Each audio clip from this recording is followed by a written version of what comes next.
Sebuah rencana balas dendam. Halo. Suami saya berselingkuh selama 4 tahun.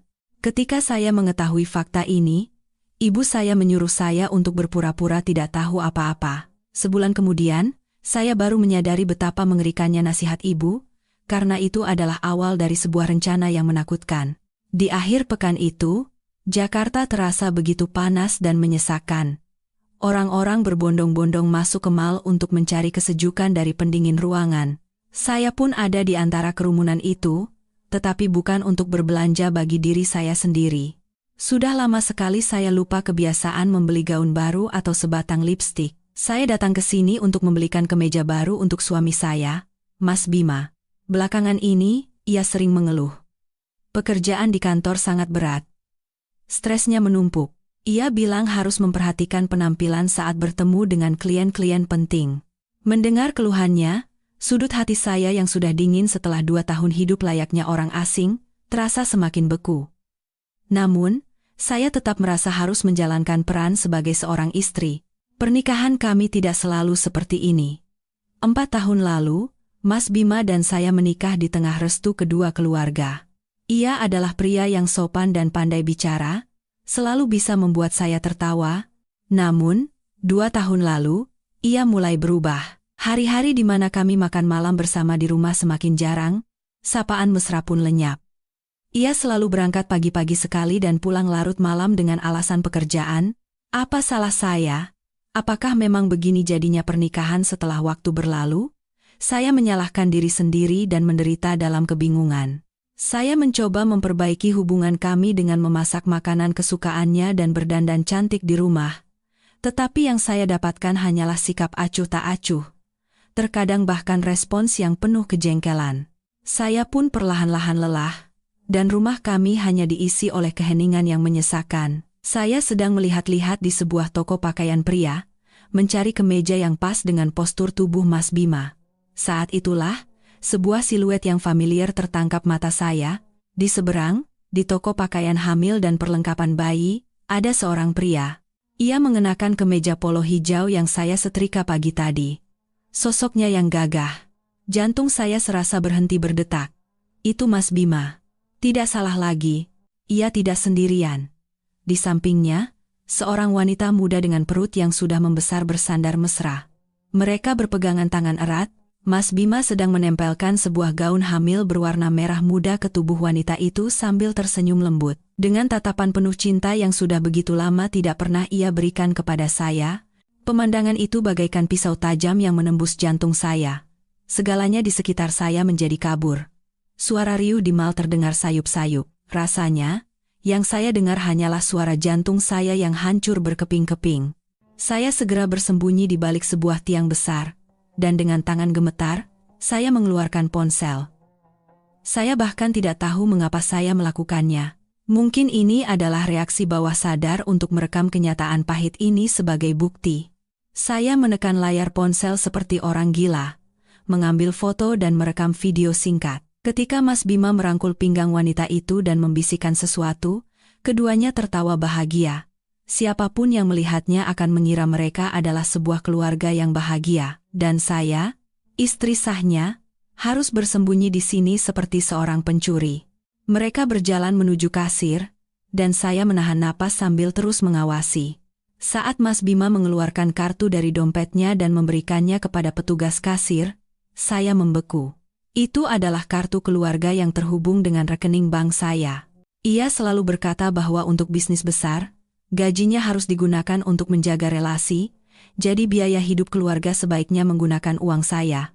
Saya percaya padanya, tak pernah sekalipun saya meragukannya. Ternyata, uang saya tidak hanya digunakan untuk keluarga kami, tetapi juga untuk keluarga lain yang ia bangun di luar sana. Dada saya terasa sesak oleh rasa sakit yang membara, tetapi anehnya, air mata tidak keluar. Mungkin syok yang terlalu besar telah mengeringkan kelenjar air mata saya. Saya hanya berdiri terpaku, menyaksikan mereka berdua pergi dengan riang sambil membawa tas belanja berisi perlengkapan bayi yang lucu. Setelah mereka menghilang, barulah saya merosot ke lantai, bersandar pada tiang yang dingin. Saya telah dikhianati secara sistematis dan kejam. Pria yang paling saya cintai dan percayai di dunia ini telah menipu saya, dan pengkhianatan ini sepertinya lebih dari sekadar masalah antara pria dan wanita. Saya tidak ingat bagaimana saya bisa keluar dari mal dan menyetir sampai ke rumah orang tua saya. Sepanjang perjalanan, pikiran saya kosong. Hanya bayangan Mas Bima menatap wanita itu dengan penuh cinta yang terus berulang seperti film gerakan lambat. Tas belanja berisi kemeja yang tadinya ingin saya berikan untuknya kini terasa begitu menyedihkan. Sesampainya di rumah, saya langsung berlari ke kamar, mengunci pintu, dan menangis terseduh-seduh di atas tempat tidur. Akhirnya, air mata yang saya tahan pecah juga. Terasa panas dan perih. Ibu, yang mendengar tangisan saya, masuk ke kamar dengan cemas. Melihat keadaan saya yang kacau, beliau tidak bertanya apa-apa, hanya duduk diam di samping saya dan menepuk-nepuk punggung saya. Sentuhan ibu selalu terasa hangat dan menenangkan, tempat berlindung teraman bagi saya. Sambil terisak-isak, saya menceritakan semuanya pada ibu. Suara saya sering terputus karena tenggorokan yang tercekat. Saya juga menunjukkan foto dan video yang saya ambil. Saya mengira ibu akan marah besar, mengutuk Mas Bima, dan menyuruh saya segera melabraknya. Namun, setelah melihat semua bukti itu, ekspresi ibu mengeras, tetapi suaranya tetap tenang secara aneh. Beliau sama sekali tidak terlihat terkejut, seolah sudah menduga sesuatu. Ibu memegang tangan saya dan menyeka air mata saya. Sudah, jangan menangis lagi nak. Menangis sekarang tidak akan menyelesaikan apa-apa. Kalau kamu pulang sekarang, lalu berteriak dan bertengkar dengannya, selanjutnya apa? Mau cerai? Seketika saya terpana. Cerai. Sebuah kata yang tidak pernah terlintas di benak saya. Meskipun hubungan kami dingin dan menyakitkan, saya tidak pernah membayangkan akan berpisah dengan Mas Bima. Aku tidak tahu, Bu. Aku bingung sekali. Ibu menghela napas panjang. Helaan napas yang syarat dengan pemahaman dan pengalaman seorang yang lebih dulu makan asam garam kehidupan. Ibu menatap lurus ke mata saya dan berkata dengan tegas, "Maya, dengarkan ibu baik-baik, kalau masalahnya sudah sampai sejauh ini bukan lagi sekadar perselingkuhan biasa. Dia membelikan barang untuk selingkuhannya pakai kartumu. Perlengkapan untuk bayi yang akan lahir pula, itu artinya dia sudah tidak menganggapmu manusia lagi, dan ini bukti bahwa dia sudah merencanakan semuanya sejak lama. Kalau kamu gegabah dan membuat keributan sekarang, kamu sama saja masuk ke dalam perangkapnya dengan sukarela. Dia pasti akan mengelak. Paling parah, dia akan mengakui semuanya dan mendesakmu untuk cerai saat itu juga. Lalu apa yang tersisa di tanganmu? Hanya beberapa foto yang kamu ambil diam-diam ini? Ini tidak cukup." Setiap kata yang diucapkan ibu seolah menyiramkan air es ke kepala saya. Pikiran saya menjadi jernih. Benar, kalau saya meluapkan semuanya sekarang, saya hanya akan dicap sebagai istri yang cemburu buta, tanpa mendapatkan apa-apa. Mas Bima akan dengan mudah menyangkal semuanya, dan saya akan menjadi pihak yang kalah. Lalu, aku harus bagaimana, Bu? Suara saya masih bergetar. Ibu menggenggam tangan saya lebih erat, seolah menyalurkan kekuatan yang tak terlihat. Mulai sekarang, kamu harus berpura-pura tidak tahu apa-apa. Di rumah, tetaplah bersikap sebagai istri yang baik dan lembut. Semakin kamu tidak menunjukkan kecurigaan, semakin lengah dia. Selama itu, kamu dan ibu akan diam-diam mengumpulkan bukti. Bukan hanya bukti perselingkuhan, tapi juga soal aset, masalah uang, semuanya. Ini mungkin bukan perbuatannya sendiri. Bisa jadi keluarganya juga tahu dan menutupinya. Kita harus selidiki tuntas apa yang sudah dia lakukan di belakangmu selama 2 tahun ini. Saat semua bukti sudah di tangan kita akan melancarkan satu serangan mematikan yang tidak akan bisa ia elakkan. Anak ibu tidak boleh diperlakukan tidak adil seperti ini.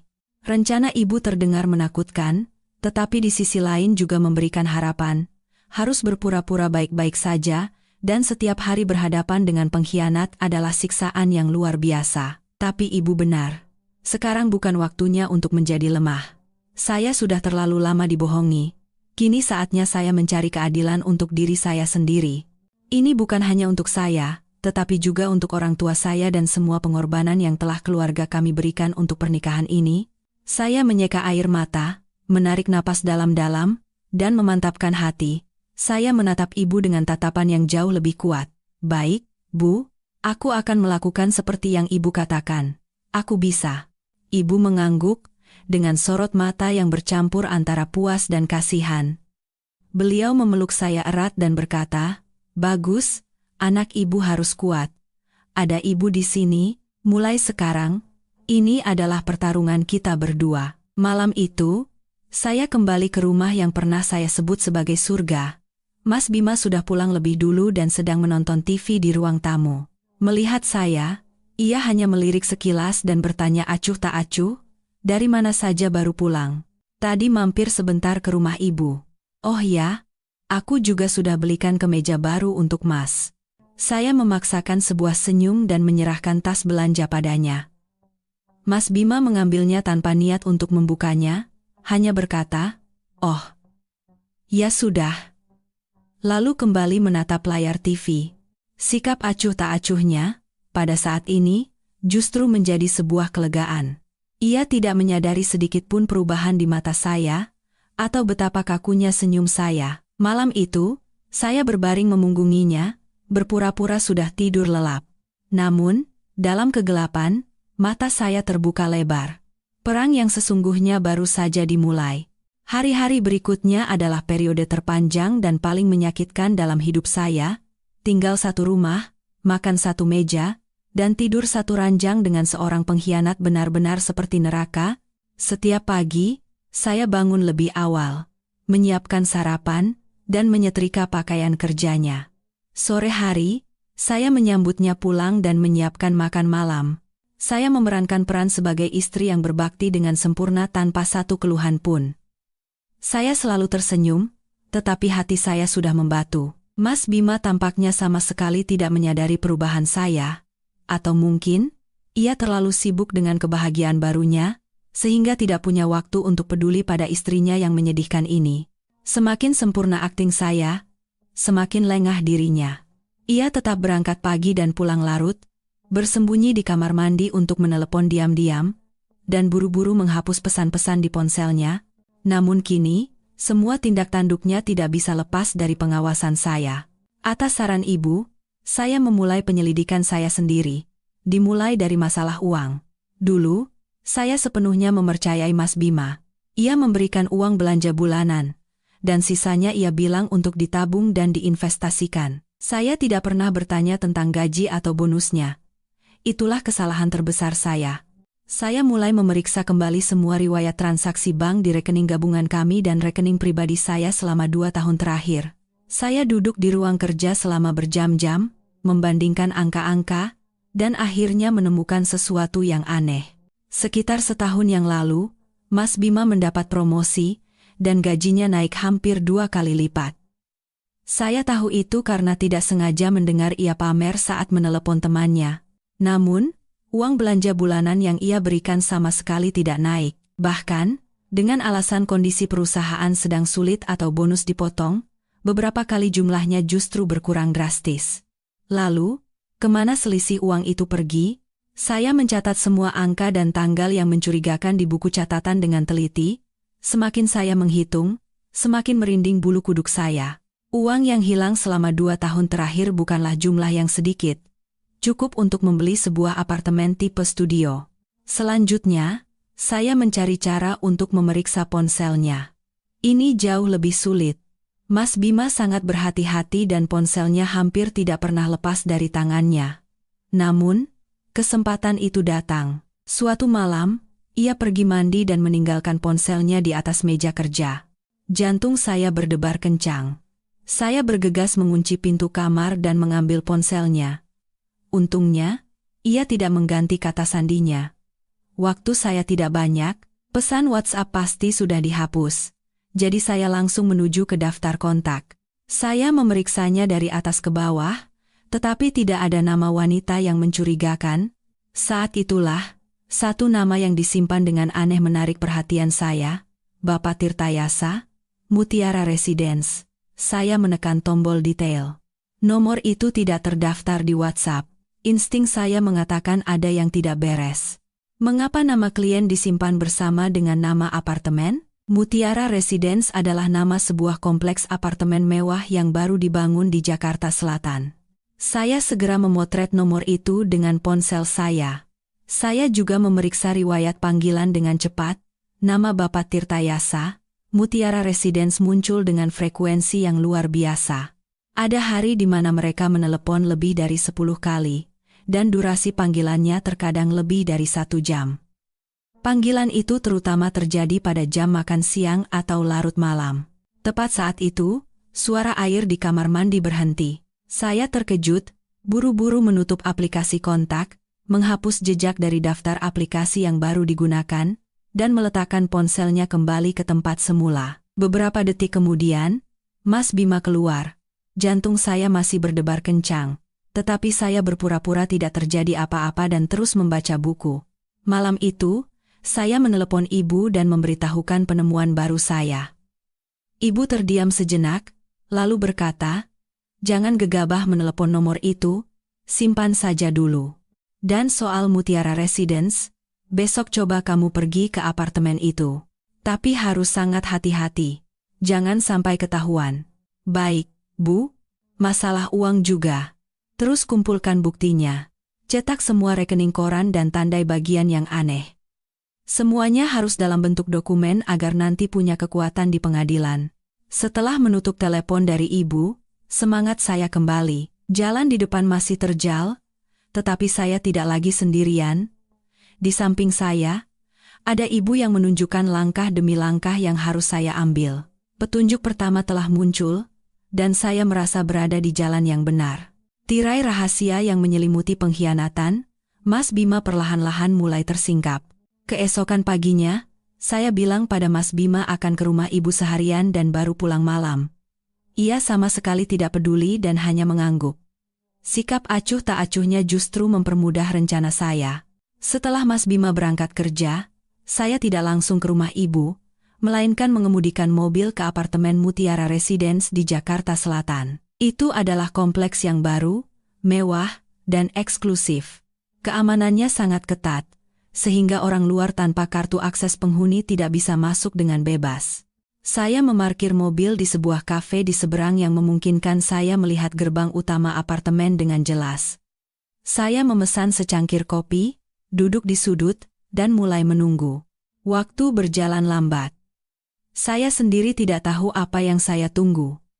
Apakah Mas Bima benar-benar akan datang ke sini? Ataukah ini hanya kebetulan? Ratusan pertanyaan berputar-putar di kepala saya. Hampir pukul 12 siang, sebuah mobil yang familiar perlahan-lahan memasuki gerbang apartemen. Mobil Mas Bima. Jantung saya mencelos. Ia berbohong pada saya, bilang akan bertemu klien di Cikarang, tetapi ia muncul di sini pada jam ini. Mobilnya berhenti di depan gerbang keamanan, menempelkan kartu, lalu langsung menuju ke parkiran bawah tanah. Benar saja. Ia entah memiliki unit di sini atau selingkuhannya tinggal di sini. Insting saya benar. Saya duduk di kafe, mengepalkan kedua tangan. Sekarang apa yang harus saya lakukan? Saya tidak bisa masuk ke dalam. Saya duduk berpikir sejenak. Saya tidak bisa hanya menunggu tanpa tujuan seperti ini. Saya memutuskan untuk berkeliling apartemen, mencari cara untuk mendapatkan informasi lebih lanjut. Saya berjalan di sepanjang pagar kompleks, berpura-pura seperti penghuni yang sedang berjalan-jalan. Ketika melewati dekat lobi Tower B, saya melihat beberapa pengemudi ojek online sedang menunggu pesanan. Tiba-tiba, sebuah ide bagus muncul. Saya mendekati salah satu pengemudi muda, menyodorkan selembar uang Rp100.000, dan berkata pelan, "Mas, boleh minta tolong sebentar? Saya mau kirim sesuatu untuk keluarga saya di Tower B, tapi saya lupa nomor unitnya. Boleh tolong cek nomor telepon ini pemiliknya tinggal di unit nomor berapa?" Saya menunjukkan nomor Bapak Tirtayasa, Mutiara Residence yang sudah saya simpan di ponsel. Pengemudi itu menatap saya dengan curiga, lalu melirik uang di tangan saya dan ragu sejenak. Saya buru-buru menambahkan, "Kakak saya baru melahirkan, jadi agak pelupa. Saya mau kasih kejutan. Tolong bantu ya Mas." Mendengar penjelasan saya, ia tampaknya lebih percaya. Ia mengangguk, mengeluarkan ponselnya, dan memasukkan nomor itu ke sistem internal aplikasi pengantarannya. Beberapa saat kemudian, ia mengangkat kepala dan berkata, "Oh, iya benar, Bu. Nomor ini terdaftar atas nama Ibu Rania, di Tower B Unit 1708. Rania. Nama yang indah, tetapi bagi saya sekarang, terasa seperti belati yang mengiris hati. Tower B, Unit 1708. Akhirnya saya mendapatkan alamat yang spesifik. Saya mengucapkan terima kasih kepada pengemudi itu, memberikan uangnya, dan bergegas pergi. Sepanjang perjalanan kembali ke mobil, saya merasakan amarah bercampur dengan sedikit rasa kemenangan. Akhirnya saya menemukan tempat tinggal orang ketiga itu. Mutiara Residence, Tower B, 1708. Sebuah apartemen mewah yang jelas tidak murah. Gaji dan bonus Mas Bima yang ia gelapkan dari saya pasti semuanya mengalir ke sini. Dengan uang hasil jerih payah saya, ia menghidupi wanita lain dan membangun keluarga lain. Saya tidak langsung menyalakan mobil. Saya duduk di dalam, menatap kosong ke gedung Tower B yang menjulang tinggi. Saya membayangkan di salah satu unit yang nyaman di atas sana, Mas Bima dan wanita bernama Rania itu sedang berbahagia bersama, makan siang, bercerita, dan mempersiapkan kehadiran si kecil yang akan segera lahir. Sementara saya, istri sahnya, duduk sendirian di sini, meresapi rasa sakit dan pengkhianatan. Amarah saya memuncak. Ingin rasanya saya lari ke Tower B 1708, menggedor pintunya, dan membongkar semuanya. Tetapi saat itu, suara ibu terngiang di telinga saya. "Tenang, jangan bertindak bodoh." Saya menggenggam setir erat-erat dan mengatur napas. Belum saatnya. Saya butuh bukti yang lebih kuat. Bukti yang tidak bisa disangkal oleh siapapun. Hari itu, saya duduk di dalam mobil hingga sore hari. Lewat pukul 5, saya melihat mobil Mas Bima keluar dari parkiran bawah tanah.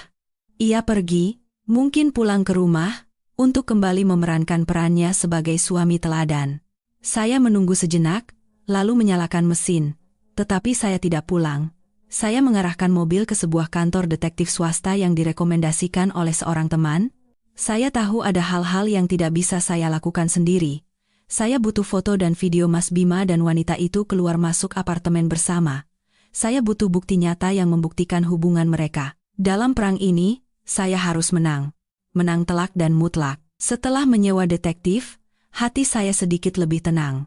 Setidaknya saya tidak perlu lagi melakukan pengintaian yang berbahaya dan mudah ketahuan. Saya memberikan alamat Tower B 1708 dan pola aktivitas Mas Bima yang saya ketahui kepada mereka.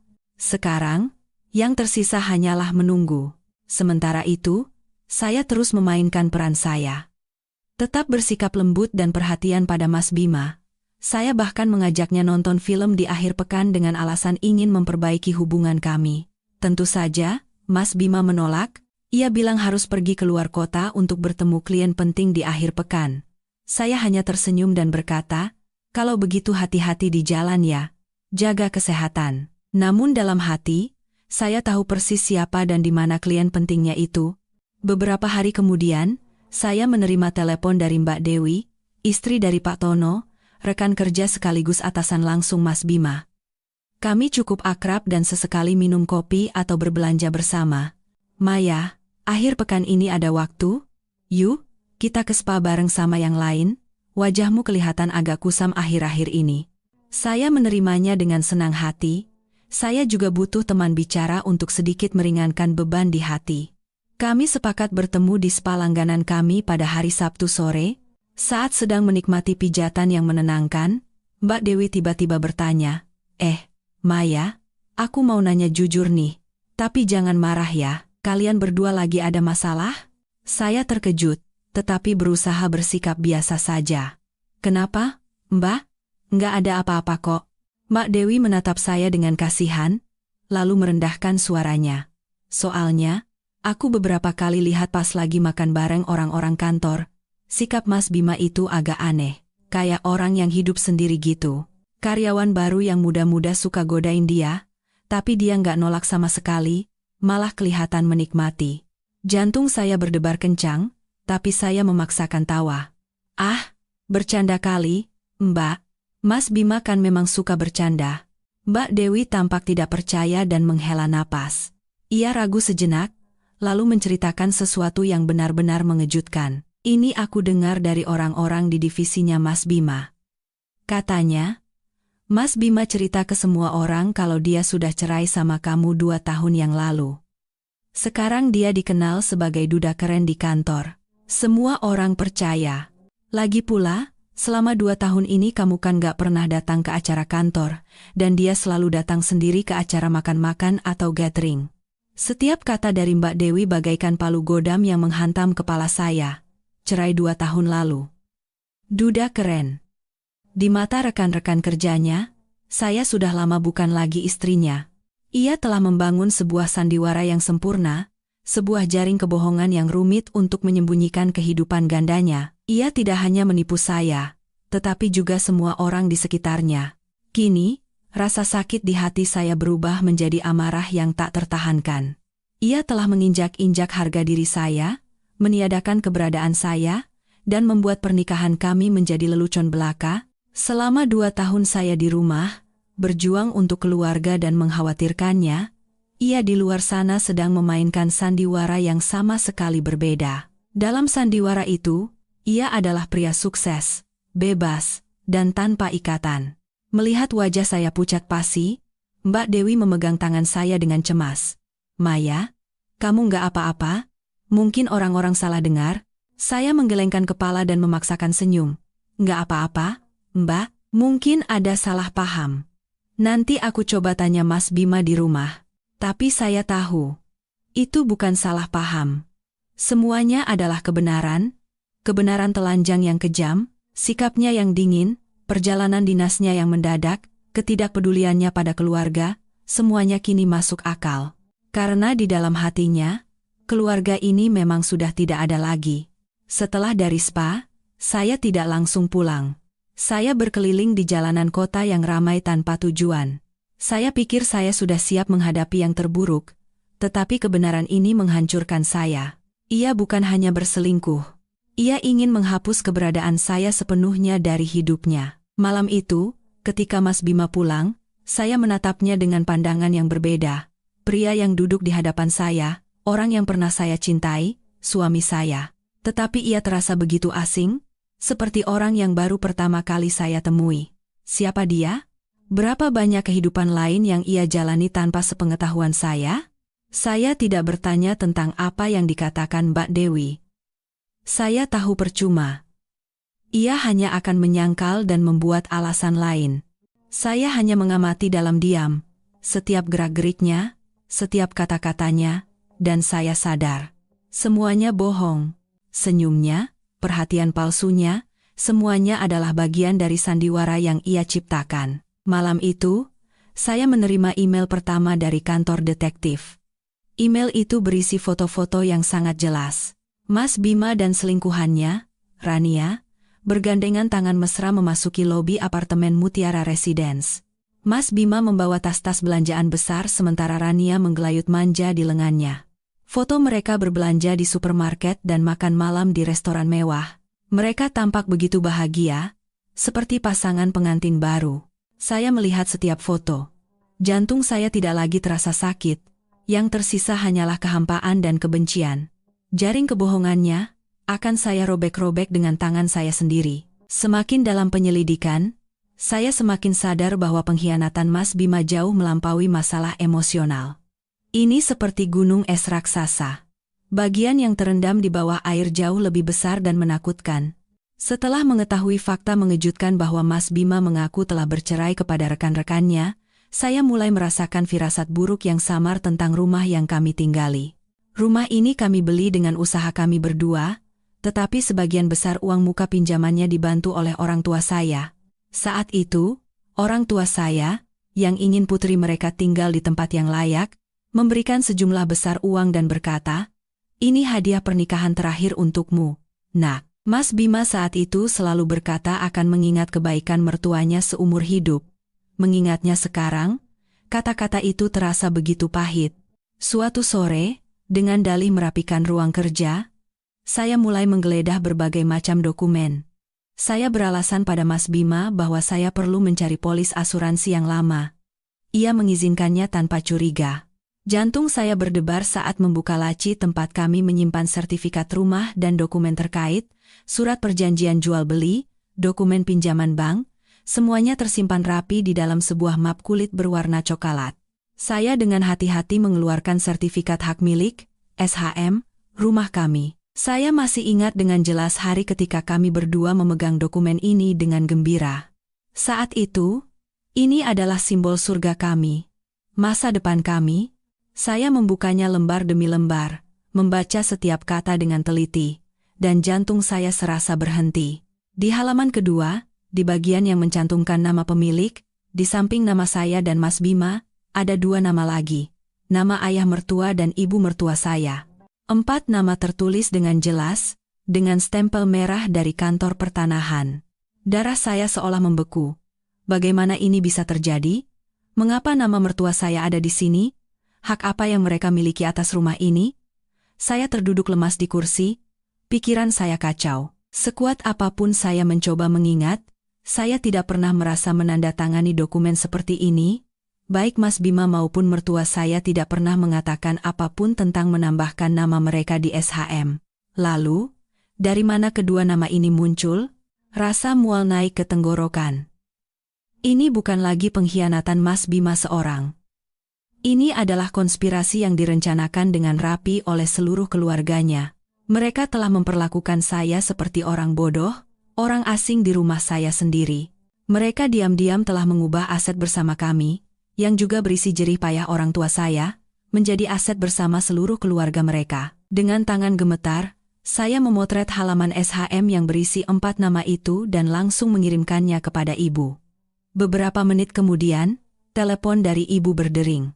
Suara ibu juga dipenuhi keterkejutan dan amarah. Ya Tuhan, bagaimana ini bisa terjadi? Kapan mereka melakukan ini? Kamu sama sekali tidak tahu? Aku tidak tahu, Bu. Sungguh. Aku tidak pernah menandatangani dokumen seperti ini.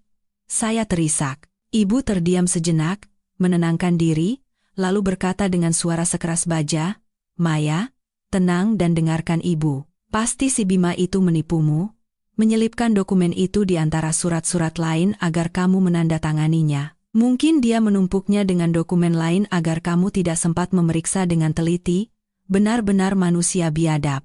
Tapi tidak apa-apa.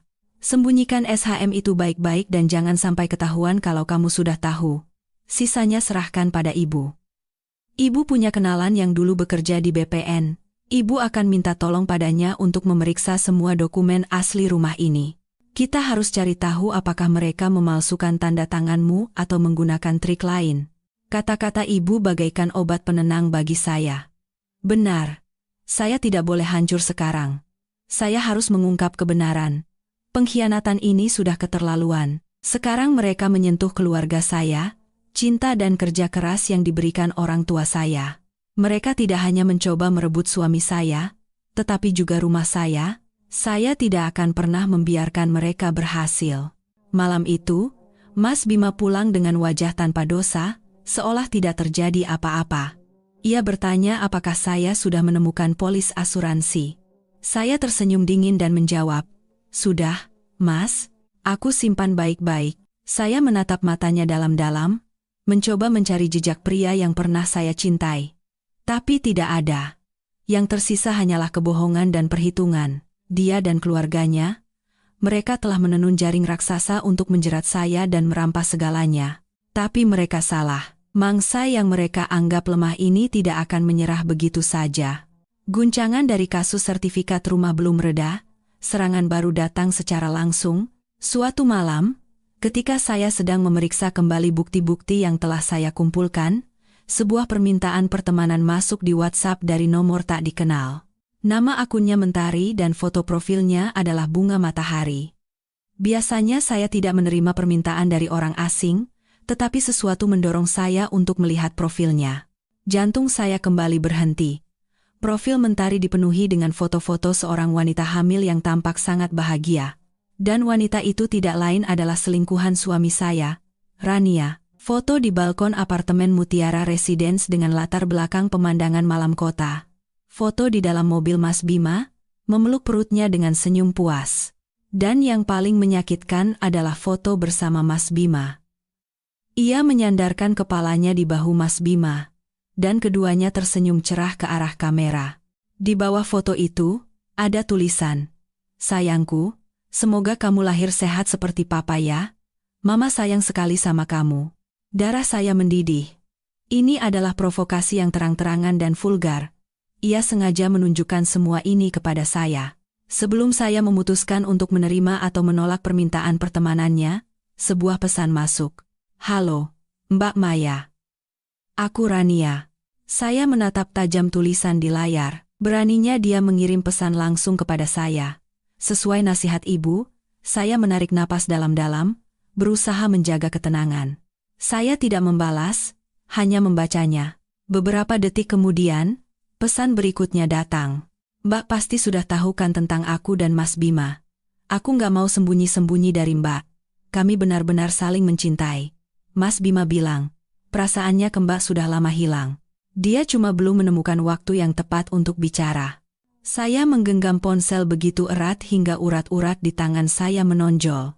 Nada bicaranya yang pura-pura polos tapi kurang ajar itu membuat saya ingin melempar ponsel ini.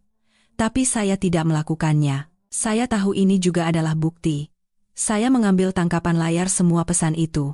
Karena saya tidak membalas, Rania terus menyerang. Kali ini ia mengirimkan foto USG. "Ini anakku sama Mas Bima. Laki-laki. Sekarang sudah 5 bulan, sehat sekali. Kata dokter, mirip sekali sama papanya." Kemarahan saya memuncak. Ia menggunakan anak di dalam kandungannya untuk menyerang saya, menyerang istri sah yang belum memiliki anak. Selama 4 tahun pernikahan, kami juga sangat menginginkan anak. Tapi Mas Bima selalu menundanya dengan alasan ingin lebih fokus pada pekerjaan.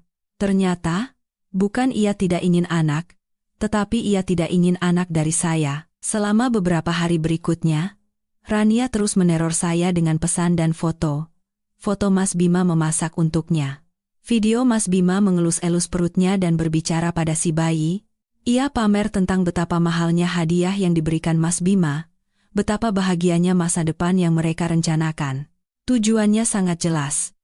Membuat saya marah, kehilangan kendali, dan mengucapkan kata cerai lebih dulu. Dengan begitu, ia akan menjadi pemenang yang angkuh. Saya menceritakan ini pada ibu. Ibu, setelah mendengar semuanya, hanya tertawa sinis. "Anak kemarin sore, dia pikir kamu akan hancur dengan permainan kekanak-kanakan seperti itu. Biarkan saja dia terus mengirim. Semakin kamu diam, semakin dia penasaran. Ambil tangkapan layar semuanya untuk dijadikan bukti. Nanti di pengadilan, bukti-bukti itu akan menunjukkan wajah aslinya yang kurang ajar dan licik. Tapi ini menyakitkan sekali, Bu. Setiap kali melihat pesannya, aku tidak tahan. Anggap saja kamu sedang menonton sandiwara yang sudah kamu tahu akhir ceritanya. Lihat saja dengan tenang pertunjukan apa lagi yang akan dia mainkan. Semakin kamu tenang, kendali ada di tanganmu, mengerti?" Mendengar nasihat ibu, saya berusaha memantapkan hati. Saya tidak lagi merasa sakit oleh provokasi Rania. Sebaliknya, saya merasa kasihan padanya. Ia mungkin merasa bangga telah merebut pria baik dan keluarga bahagia, tetapi ia tidak tahu bahwa ia hanyalah sebuah pion dalam rencana yang disusun oleh Mas Bima dan keluarganya.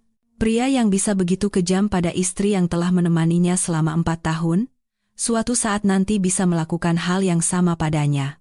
Saya tidak membalas pesan apapun dan tidak memblokir akunnya.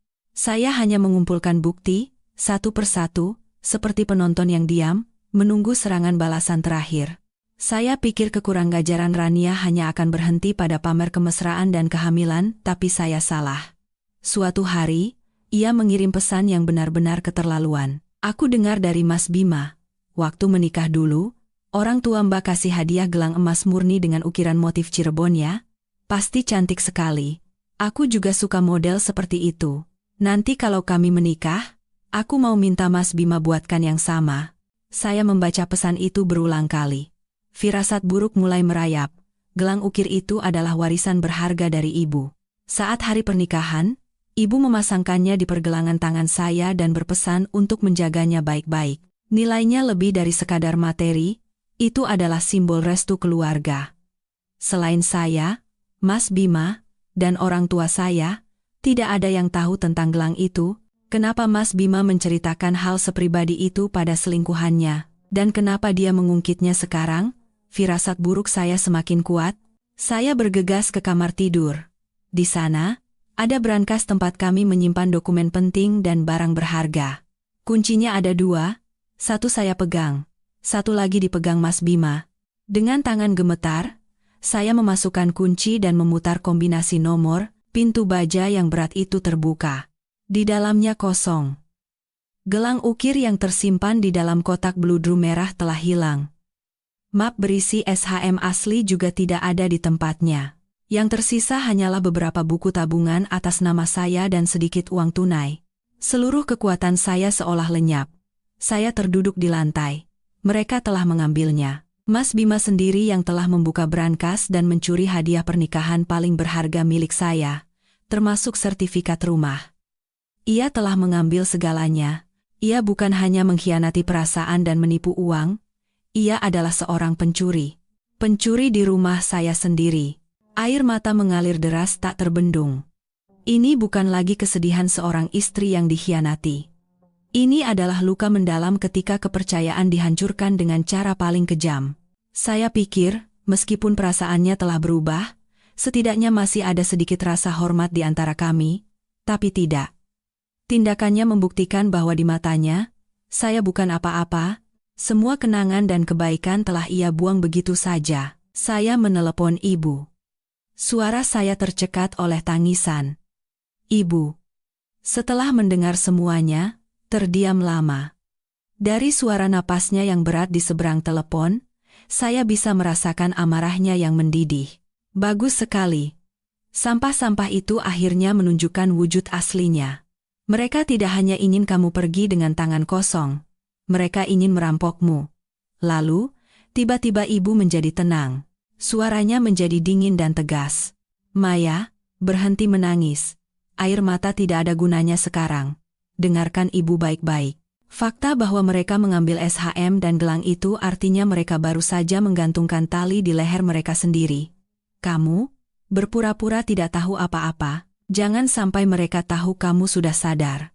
Biarkan mereka merasa menang. Ibu punya cara untuk mengurus ini. Saya tidak tahu apa yang ada di pikiran ibu, tetapi ketenangannya membuat saya merasa lebih baik. Saya menyeka air mata dan berusaha bangkit. Kesedihan telah berubah menjadi amarah. Kelemahan berubah menjadi tekad sekeras baja. Apa yang telah mereka rampas dari saya, akan saya rebut kembali berkali-kali lipat. Tidak ada lagi penyesalan atas pernikahan ini. Satu-satunya yang saya inginkan sekarang adalah keadilan. Keadilan untuk diri saya sendiri dan keluarga saya. Saya menatap brankas yang kosong dan berjanji dalam hati. Mas Bima, dan keluargamu, nikmatilah sepuasnya. Waktu bersenang-senang kalian tidak akan lama lagi. Setelah guncangan akibat pencurian perhiasan dan sertifikat rumah, sesuai dengan nasihat ibu, saya sama sekali tidak menunjukkan tanda-tanda bahwa saya mengetahui segalanya. Akting saya begitu sempurna hingga terkadang saya merasa jijik pada diri sendiri. Namun, setiap kali melihat brankas yang kosong, kebencian di dalam diri saya semakin membara. Sementara itu, ibu mulai bertindak. Ibu memiliki seorang teman lama yang suaminya dulu bekerja di Badan Pertanahan Nasional, BPN. Meskipun sudah pensiun, koneksinya masih ada.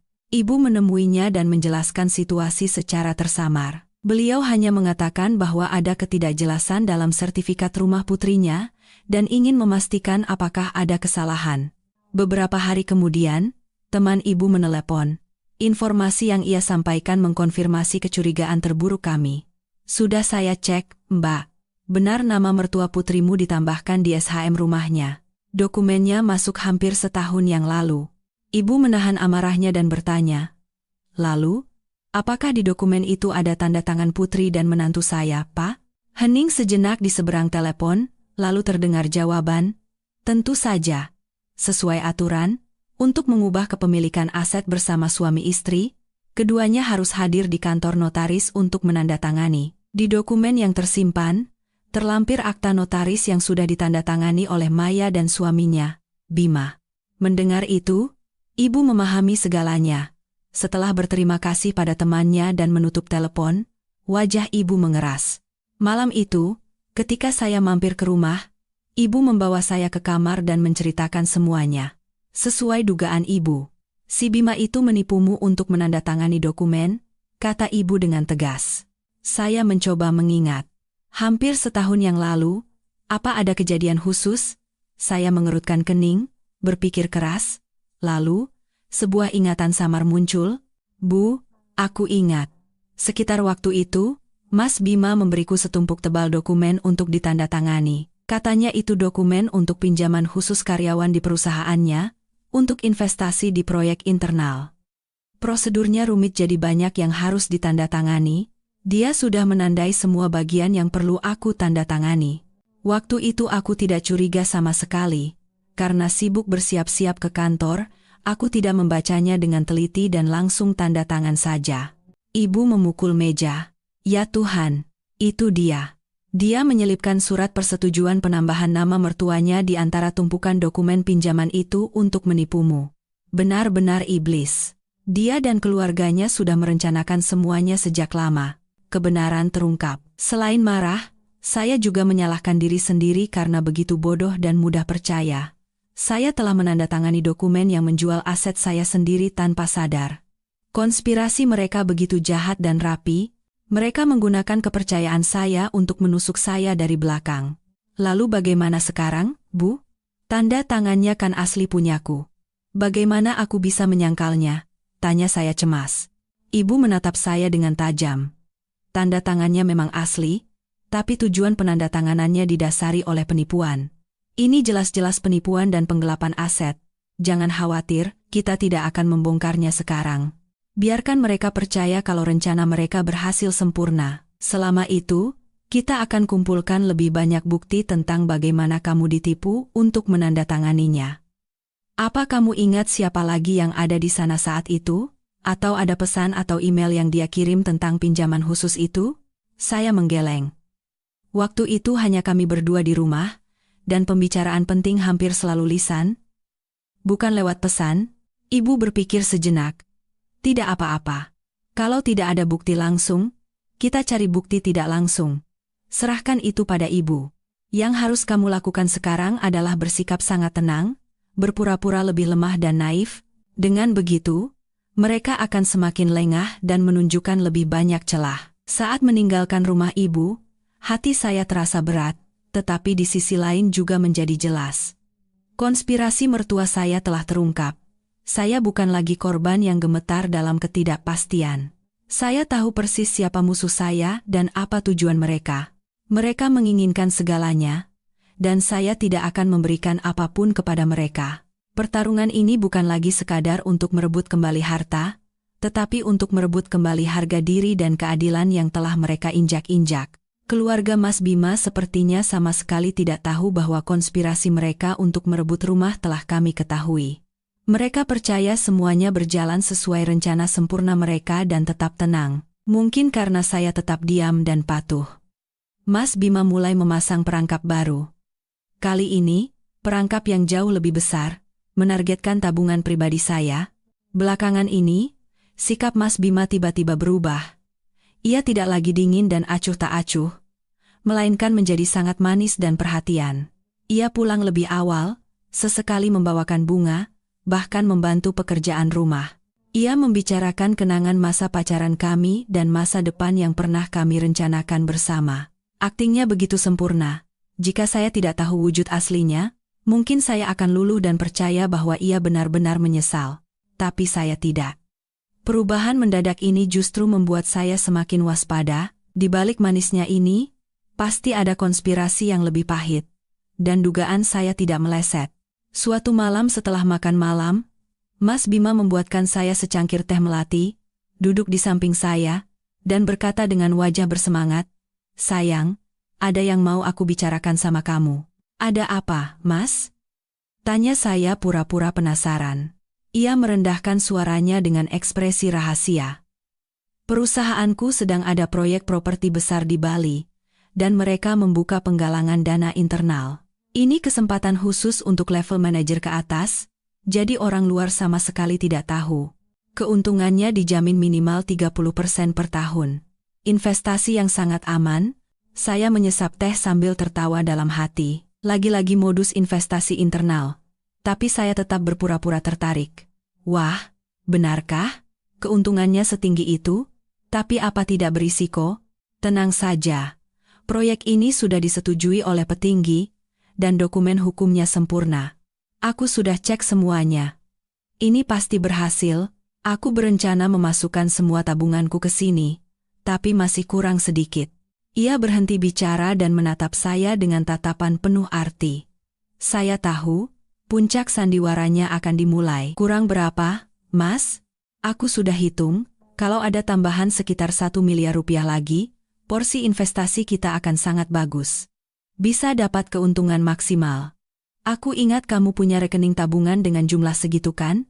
Uang yang dulu diberikan ibumu. Tujuannya jelas, 1 miliar rupiah. Uang itu diberikan orang tua saya untuk berjaga-jaga. Saya menyimpannya di rekening deposito dan hampir tidak pernah menyentuhnya. Mas Bima tahu persis tentang keberadaan uang ini. Melihat saya diam, ia memegang tangan saya dan berkata dengan nada memohon, "Maya, aku tahu itu uangmu. Tapi coba pikirkan, kita ini suami istri.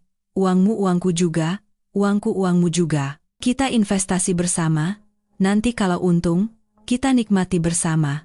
Nanti aku belikan semua yang kamu mau. Kita juga pergi liburan. Aku akan tebus semua waktuku yang dulu terlalu fokus kerja dan mengabaikanmu." Kata-katanya begitu manis dan meyakinkan. Ia melukiskan masa depan yang indah, secara licik memanfaatkan psikologi seorang istri yang berharap hubungan mereka membaik.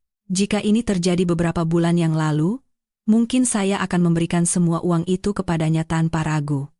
Tapi sekarang, rasanya hanya lucu. Namun, saya tidak langsung menolak. Saya ingin melihat bagaimana ia akan melanjutkan sandiwaranya. Saya berpura-pura ragu. Tapi itu uang yang sangat besar. "Mas, aku butuh waktu untuk berpikir." Mas Bima segera bersikap seolah mengerti. "Tentu saja. Pikirkan baik-baik. Tapi jangan terlalu lama. Slot investasinya terbatas, jadi harus diputuskan dalam minggu ini. Teman-teman kantorku juga berebut mau ikut." Selama beberapa hari berikutnya, Mas Bima terus mendesak saya. Ia menunjukkan dokumen-dokumen internal proyek dan tabel dengan tingkat keuntungan yang tinggi. Ia bahkan meminta seorang temannya untuk menelepon saya, berpura-pura sebagai ahli investasi, untuk kembali meyakinkan saya tentang keamanan dan profitabilitas proyek tersebut. Semuanya diatur dengan rapi tanpa celah. Saya berakting seolah-olah sudah sepenuhnya yakin. Saya mengatakan pada Mas Bima bahwa saya setuju untuk berinvestasi dan akan pergi ke bank di akhir pekan untuk mencairkan uangnya. Mas Bima tidak bisa menyembunyikan kegembiraannya. Ia memeluk saya erat, mengucapkan terima kasih, dan melontarkan berbagai janji. Melihat senyum kemenangan yang tak bisa ia sembunyikan di wajahnya, saya merasakan kebencian yang tak terbatas. Perangkap telah dipasang. Tapi ia tidak tahu, mangsa yang ia incar juga sedang bersiap menjebaknya. Jumat, hari yang dijanjikan untuk pergi ke bank dan melakukan transaksi, tiba. Pagi itu, Mas Bima bangun sangat pagi, tampak begitu gembira. Ia mengeluarkan pakaian terbaiknya, menyetrikanya, dan bersiul riang. Ia bahkan masuk ke dapur, menawarkan bantuan menyiapkan sarapan, sesuatu yang tidak pernah ia lakukan selama 4 tahun terakhir. Melihatnya, saya tahu ia sedang tidak sabar menunggu saat-saat di mana 1 miliar rupiah itu jatuh ke tangannya. Saya juga bersiap-siap. Saya mengenakan gaun sederhana, merias wajah tipis, dan tidak lupa membawa buku tabungan serta KTP. Saya sudah memberitahu rencana Mas Bima kepada ibu. Ibu hanya berkata satu kalimat, "Ikuti saja. Sisanya biar ibu yang urus." Tepat pukul 9 pagi, saya dan Mas Bima berangkat bersama. Ia membukakan pintu mobil untuk saya dengan mesra, seperti saat kami masih pacaran. Sepanjang perjalanan ke bank, ia tidak henti-hentinya berceloteh tentang rencana apa yang akan kami lakukan dengan keuntungan investasi nanti. Kita ganti mobil yang lebih besar ya. Terus akhir tahun kita liburan ke Eropa. Kamu paling mau ke negara mana? Saya hanya tersenyum dan mengangguk. Dalam hati, Saya berpikir satu-satunya perjalanan yang akan segera ia alami adalah perjalanan jatuh ke jurang kebohongannya sendiri. Sesampainya di bank, kami parkir dan masuk. Ia bersikap sangat profesional, mengatakan kepada teller bahwa kami akan menarik sejumlah besar uang. Tepat saat saya akan menandatangani formulir, tiba-tiba ponsel saya berdering keras. Nomor ibu. Saya melirik Mas Bima, memasang ekspresi menyesal, lalu mengangkat telepon. Halo, Bu, ada apa? Dari seberang, terdengar suara ibu yang panik dan terkejut, bercampur isak tangis. Maya, ayahmu pingsan karena pendarahan otak, sekarang dibawa ke UGD, cepat ke rumah sakit. Kata dokter kondisinya kritis. Telinga saya berdengung. Meskipun saya tahu ini adalah bagian dari rencana ibu, suara ibu yang begitu meyakinkan membuat jantung saya mencelos. Saya harus berakting dengan sempurna. Apa, Bu? Ayah? Di rumah sakit mana? Rumah Sakit Pusat Jakarta. Cepat, Maya. Ibu takut sekali. Saya menutup telepon. Wajah saya pucat pasi, tangan dan kaki saya gemetar. Mas Bima melihatnya dan bertanya, "Ada apa? Kok wajahmu begitu?" Ayah pingsan karena pendarahan otak, sekarang di UGD rumah sakit. Aku harus ke sana sekarang juga, kata saya sambil terisak. Tanpa menunggu respons Mas Bima, saya menyambar tas dan dokumen di atas meja, lalu berlari keluar bank. Mas Bima tertegun sejenak, lalu bergegas menyusul saya. Maya, aku ikut, aku antar. Nggak usah, Mas. Aku bisa sendiri. Saya menepis tangannya, menyetop taksi yang kebetulan lewat, dan pergi, meninggalkan Mas Bima yang berdiri terpaku di depan pintu bank dengan formulir investasi yang belum selesai di tangannya. Baru setelah di dalam taksi, saya bisa menghela napas lega. Akting ibu benar-benar sempurna. Saya mengirim pesan kepada ibu.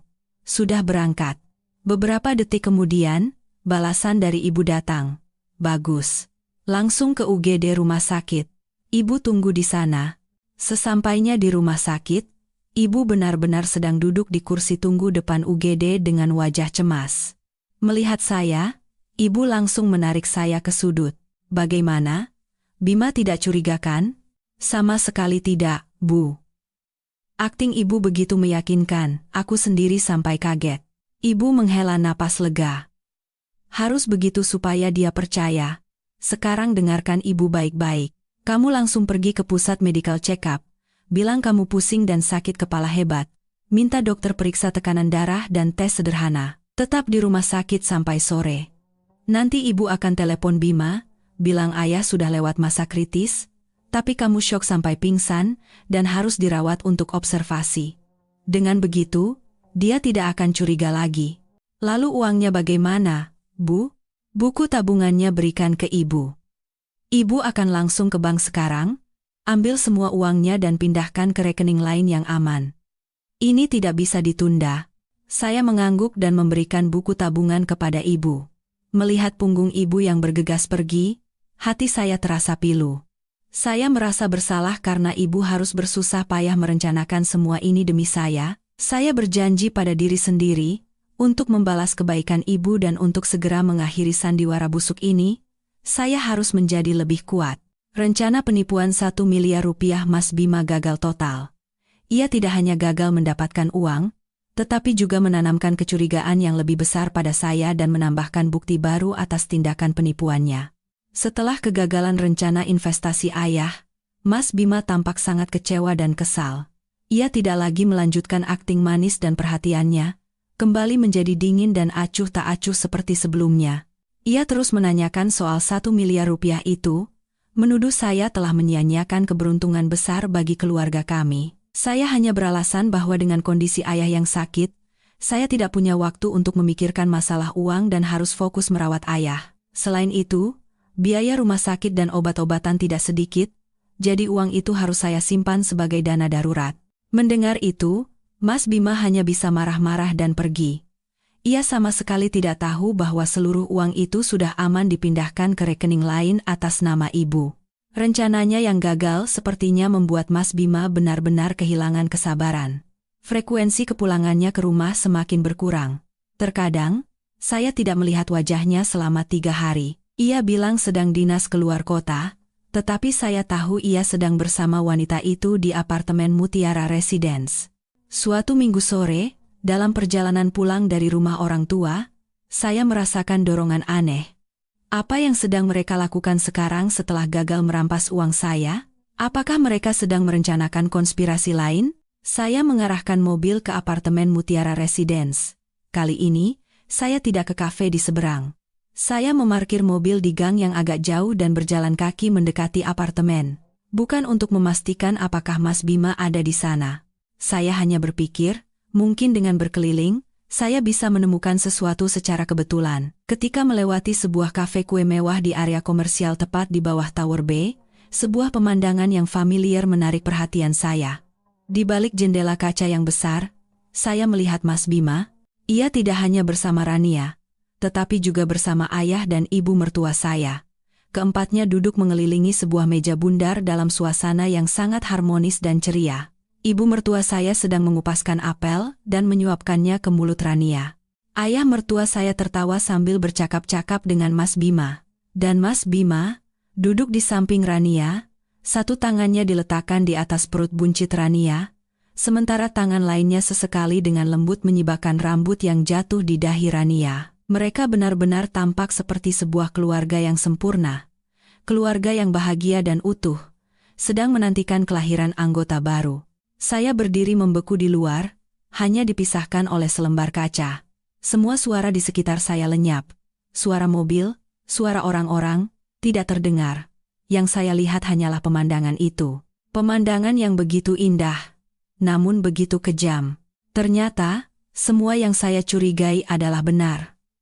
Tidak hanya Mas Bima, tetapi seluruh keluarganya, ayah dan ibu mertua yang pernah saya hormati seperti orang tua sendiri, mereka semua tahu, bukan hanya tidak melarang putra mereka justru dengan senang hati menerima hubungan terlarang ini, bahkan mendukungnya secara aktif. Mereka bersama-sama menipu saya, bersama-sama merencanakan untuk merampas harta saya demi memberikan jalan bagi selingkuhan dan cucu yang akan lahir itu. Sebuah aliansi keluarga telah terbentuk untuk melawan saya seorang diri. Di mata mereka, saya hanyalah penghalang, duri yang harus dicabut. Kebaikan saya sebagai menantu selama bertahun-tahun, perhatian dan pengabdian saya, semuanya tidak ada artinya. Rasa sakit di dada saya kini bukan lagi soal pengkhianatan cinta, melainkan keputusasaan yang dingin karena ikatan keluarga yang diinjak-injak. Saya pernah berpikir mungkin mertua saya tidak tahu apa-apa, mungkin mereka juga korban kebohongan Mas Bima, tapi tidak. Mereka adalah kaki tangan, bahkan mungkin dalang di balik semua ini. Saya tidak menangis. Air mata sudah lama mengering. Saya hanya menyaksikan mereka tertawa, bercanda, dan memanjakan menantu baru mereka. Dengan tenang, saya mengeluarkan ponsel dan mengabadikan momen itu. Foto ini, bersama dengan semua bukti lain, akan menjadi senjata saya. Saya berbalik tanpa menoleh ke belakang sekalipun. Sejak saat ini, tidak ada lagi keraguan atau harapan yang tersisa di hati saya. Perang ini bukan lagi antara saya dan Mas Bima. Ini adalah perang antara saya dan seluruh keluarganya. Dan saya tidak akan pernah kalah. Foto keluarga Mas Bima yang sedang bersenang-senang dengan selingkuhannya itu bagaikan racun, membunuh sisa-sisa perasaan terakhir yang masih ada di dalam diri saya. Namun di saat yang sama, itu juga menjadi obat penguat jantung yang membuat jantung saya berdetak lebih kencang. Saya menjadi lebih keras dan lebih tegas dari sebelumnya. Saya dan ibu tahu, kami tidak bisa lagi hanya bertahan secara pasif. Saatnya untuk menyerang. Kami harus mengetahui rencana mereka secara detail agar bisa selangkah lebih maju. Tapi, bagaimana cara mengetahui apa yang ada di pikiran mereka? Suatu pagi, sebuah ide cemerlang muncul di benak ibu. Ide yang begitu berani hingga saya sendiri pun terkejut. Kali ini, biar ibu yang masuk rumah sakit, kata ibu dengan santai. Hah? Ibu sakit? Tidak sakit pun bisa pura-pura sakit, kan? Ibu mengedipkan mata pada saya. Coba pikirkan. Mana ada tempat yang lebih baik untuk mendengar gosip selain di rumah sakit? Di sana orang-orang menjadi lemah dan lebih mudah membuka diri. Terutama ibu-ibu. Siapa tahu kita beruntung. Rencana ibu terdengar gila, tapi setelah dipikir-pikir, ada benarnya. Ini adalah pertaruhan yang berisiko, tapi dalam situasi seperti ini, langkah berani seperti itulah yang dibutuhkan. Ibu memang punya riwayat hipertensi ringan, jadi dengan mengeluhkan sakit kepala dan pusing, ia bisa dengan mudah dirawat inap selama beberapa hari dengan alasan observasi. Maka, ibu sekali lagi dirawat di Rumah Sakit Pusat Jakarta, tempat yang sama dengan sandiwara pendarahan otak sebelumnya. Ibu ditempatkan di kamar rawat kelas 2 dengan 4 tempat tidur. Dengan kemampuan sosialnya yang luar biasa, hanya dalam 1 hari ibu sudah akrab dengan pasien lain di kamarnya. Beliau membawa buah-buahan dan makanan ringan untuk dibagikan, menanyakan penyakit mereka dan menghibur, serta menceritakan kisah-kisah lucu untuk mencairkan suasana, dan keberuntungan yang luar biasa datang pada kami. Sore itu, seorang wali pasien baru masuk untuk menempati tempat tidur terakhir yang kosong. Seorang ibu-ibu seusia ibu saya, berpenampilan sederhana dengan kesan yang baik, ia datang untuk merawat suaminya yang dirawat karena batu ginjal. Setelah beberapa patah kata, ibu tahu namanya Bu Santi, keduanya cepat sekali nyambung. Mereka berbagi cerita tentang anak, keluarga, dan kekhawatiran di usia senja. Sesuai rencana, ibu mulai mengeluhkan nasib malang menantunya. Tentu saja tanpa menyebut nama Mas Bima atau saya. Hanya cerita tentang putrinya yang menderita karena mendapatkan suami yang tidak baik. Bu Santi sangat bersimpati, menepuk-nepuk bahu ibu untuk menghibur. Lalu, ia pun mulai membuka cerita tentang keluarganya. Dengar cerita ibu, saya jadi sedih ingat keponakan saya. Keponakan saya, Rania. Dia juga banyak menderita karena cinta, tapi untungnya sekarang ketemu pemuda yang baik sekali. Manajer di perusahaan besar, ganteng, mapan. Katanya pemuda itu akan segera cerai dengan istrinya dan menikah dengan keponakan saya. Mendengar nama Rania, jantung ibu berdebar, tapi ekspresinya tidak berubah sedikit pun. Ibu berpura-pura terkejut dan bertanya, "Wah, beruntung sekali ya keponakan ibu, tapi kenapa suaminya mau cerai? Istrinya ada masalah apa?" Bu Santi, yang merasa menemukan teman curhat yang pas, tanpa ragu menceritakan semuanya, ia mendekatkan wajahnya ke telinga ibu dan berbisik, seolah itu adalah rahasia besar. "Aduh, jangan ditanya, Bu. Istrinya itu sudah tua tapi mandul. Sudah menikah bertahun-tahun tapi tidak ada kabar. Mertuanya kan sudah menunggu-nunggu cucu untuk penerus keluarga. Untungnya keponakan saya pintar, langsung hamil anak laki-laki. Calon kakek neneknya sayang sekali, dianggap seperti emas. Beberapa hari lalu, mereka sekeluarga makan bareng, calon ibu mertuanya sampai mengupaskan buah dan menyuapinya. Ibu merekam setiap kata yang diucapkan Bu Santi. Ibu terus memancing cerita, lalu kapan mereka akan menikah? Ya setelah melahirkan dulu. Keponakan saya sebentar lagi melahirkan, kata pemuda itu, namanya Bima, kalau anaknya sudah lahir, dia punya alasan kuat untuk langsung cerai.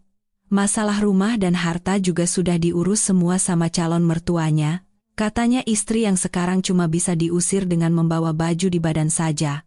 Sudah tidak bisa punya anak, mau melawan bagaimana lagi? Bu Santi dengan bangga menceritakan rencana calon besannya, sama sekali tidak sadar bahwa ibu dari istri mandul itu sedang duduk di hadapannya. Setelah mendengar semuanya, meskipun di dalam hati ibu mendidih, di luar beliau berpura-pura bersimpati. Kasihan sekali ya, di zaman sekarang wanita yang tidak bisa punya anak, tapi syukurlah keponakan ibu nasibnya baik. Malam itu, setelah Bu Santi tertidur, ibu diam-diam keluar ke koridor dan menelepon saya. Ibu menceritakan semua percakapan itu tanpa ada yang terlewat. Mendengarnya, seluruh tubuh saya gemetar karena marah. Semua rencana mereka telah terungkap. Mereka sedang menunggu kelahiran anak itu. Menggunakan si bayi sebagai kartu truf terakhir untuk menyudutkan saya dan secara sah merampas segalanya milik saya. Sekarang ibu tahu, suara ibu di seberang telepon sedingin es. Kalau mereka mau pertarungan terbuka, kita layani, biarkan mereka bersenang-senang, biarkan anak itu lahir, karena saat itulah, tirai sandiwara menjijikan ini akan ditutup. Setelah itu, waktu berjalan dalam ketegangan yang mencekam. Saya dan ibu, karena sudah mengetahui semua rencana mereka, bisa menebak setiap langkah Mas Bima. Frekuensi kepulangannya ke rumah semakin jarang, dan setiap kali pulang, ia membawa aura yang berat dan tidak nyaman. Sepertinya ia sudah tidak punya kesabaran lagi untuk berakting. Tatapan dan nada bicaranya dipenuhi penghinaan yang terang-terangan. Laporan dari kantor detektif terus berdatangan. Perut Rania semakin membesar, dan hari perkiraan lahirnya semakin dekat. Mas Bima menemaninya membeli perlengkapan bayi, mengantarnya kontrol ke dokter kandungan, memerankan peran sebagai suami yang berbakti. Melihat foto-foto itu, saya tidak lagi merasakan sakit, yang tersisa hanyalah penghinaan yang tak terbatas. Dan akhirnya, hari itu tiba. Suatu Senin pagi, Mas Bima terburu-buru mengemasi barang. Dengan suara yang dibuat-buat ceria, ia berkata pada saya, "Sayang, aku sepertinya harus dinas mendadak ke Surabaya beberapa hari. Ada proyek besar. Jaga rumah baik-baik ya, jaga kesehatan juga." "Iya, Mas, hati-hati di jalan." Saya tersenyum, membantunya membereskan koper, dan menyetrika beberapa kemeja, memainkan peran sebagai istri yang baik sampai akhir. Ia memeluk saya sekilas, lalu bergegas pergi. Begitu mobilnya menghilang dari gerbang, senyum di wajah saya pun lenyap. Saya tahu persis apa proyek besarnya itu. Kurang dari 1 jam kemudian, pesan dari detektif masuk. Target tidak ke bandara, melainkan menuju RSIA Bahagia di Jakarta Selatan. Bersama pesan itu, terlampir foto mobil Mas Bima yang terparkir di rumah sakit. Seharian itu, saya merasa seperti menonton film yang disiarkan langsung. Pembaruan datang terus-menerus melalui foto dan pesan. Foto Mas Bima dan mertua saya duduk cemas namun penuh harap di kursi tunggu depan ruang bersalin. Beberapa jam kemudian, foto lain datang. Mas Bima menggendong bayi mungil yang kemerahan dengan senyum merekah penuh kebahagiaan. Mertua saya di sampingnya tidak berhenti tersenyum. Mata mereka tidak lepas dari cucu mereka dengan penuh kebanggaan. Pesan itu berbunyi, "Bayi laki-laki, 3,2 kilogram. Ibu dan bayi sehat. Putranya telah lahir. Anak yang ditunggu-tunggu oleh seluruh keluarganya." Kartu truf terpenting dalam rencana mereka akhirnya muncul. Selama beberapa hari berikutnya, Mas Bima hanya tinggal di rumah sakit. Ia berbohong pada saya, mengatakan bahwa urusan di Surabaya sedikit rumit dan ia harus tinggal beberapa hari lagi. Setiap malam, ia menelepon saya, dengan suara lelah mengeluhkan pekerjaan yang sibuk dan rapat yang tak berkesudahan. "Aku lelah sekali, Maya, ingin cepat-cepat selesaikan urusan, dan pulang menemuimu." Saya mendengarkan kebohongannya di seberang telepon. Sementara satu tangan saya melihat-lihat foto yang baru saja dikirim oleh detektif. Foto Mas Bima membuatkan susu untuk si bayi, dengan canggung mengganti popoknya, mengupaskan apel untuk Rania. Foto seluruh keluarga berkumpul di kamar rawat, tertawa bahagia. Kontras yang kejam ini tidak lagi menyakiti saya. Sebaliknya, itu hanya memperkuat tekad saya. Saya tetap menjawab dengan lembut. "Pasti capek sekali ya, Mas. Jaga kesehatan. Aku tunggu di rumah." Setiap kata saya bagaikan jarum yang menusuk kebohongannya. Tentu saja, ia sama sekali tidak menyadarinya. Ia sedang menikmati kebahagiaan menjadi seorang ayah, tenggelam dalam kebahagiaan bersama keluarga barunya, sama sekali tidak tahu bahwa setiap tindakan dan kebohongannya telah direkam dan menunggu hari untuk diungkapkan ke seluruh dunia. Seminggu setelah dinas ke Surabaya, Mas Bima pulang. Ia berpura-pura lelah karena pekerjaan, tapi kebahagiaan di matanya tidak bisa disembunyikan. Ia membawakan saya sekotak oleh-oleh khas Surabaya. Saya menerimanya, tersenyum berterima kasih, tetapi dalam hati menertawakan aktingnya yang payah. Saya dan ibu tahu, dengan lahirnya si anak, mereka akan segera bertindak. Setelah rumah dan tabungan pribadi saya, target berikutnya sudah jelas, yaitu sisa uang di rekening gabungan kami. Uang itu kami kumpulkan bersama di awal pernikahan. Jumlahnya tidak terlalu besar, tetapi juga tidak bisa diabaikan. "Sebelum mereka bertindak, kita harus bergerak lebih dulu," kata ibu dengan tegas. Saya segera menghubungi sepupu saya, Mbak Rina. Ia adalah kepala cabang di bank tempat kami membuka rekening gabungan. Saya menemuinya di sebuah kafe yang tenang dan menceritakan semua masalah saya. Mendengar semuanya, Mbak Rina tidak bisa menahan amarahnya. "Ya Tuhan, Kok ada laki-laki dan keluarga sebusuk itu? Tenang, Maya. Aku bantu. Kamu kan pemilik rekening bersama, jadi punya hak penuh untuk menarik uang. Besok kita urus. Keesokan paginya, saya bertemu Mbak Rina di bank. Saya memberikan alasan yang sudah saya siapkan, mengatakan kepada petugas bahwa saya perlu menarik seluruh saldo rekening untuk biaya operasi pendarahan otak ayah saya. Alasan yang sangat masuk akal dan tidak bisa dicurigai. Dengan bantuan Mbak Rina, semua prosedur berjalan cepat dan lancar. Seluruh uang di rekening gabungan berhasil ditarik. Saya segera membawanya ke bank lain dan mentransfer semuanya ke rekening ibu. Ketika bukti transfer sudah di tangan, barulah saya bisa menghela napas lega.